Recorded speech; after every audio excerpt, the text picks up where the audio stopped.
Okay, so here goes. I'm gonna make a 5-ingredient chili, but mine's gonna be about 6 because I'm going to add macaroni to mine.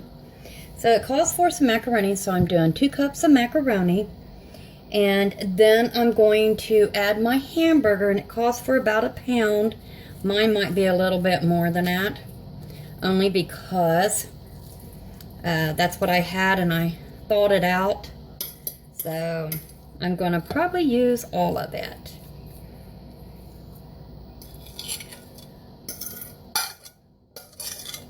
Meat's good. Meat's good.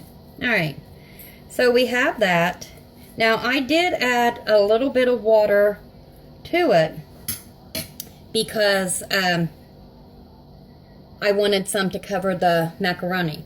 Now it calls for a tablespoon of Southwest Chipotle seasoning.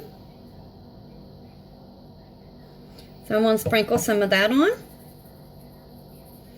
I'm going to sprinkle a little bit. I added a little bit in the meat, so I want to put a little bit there. I'm going to put some onions on. I grated these onions up with the chopper. I know, probably not saying the right words.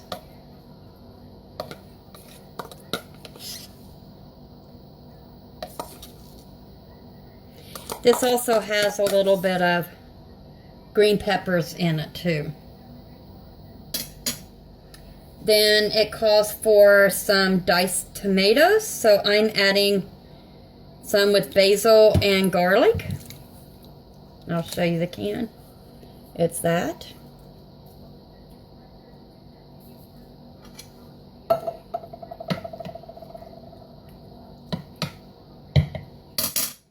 Then a can of chili beans. And then I will show you the can on that. I'll spread this out.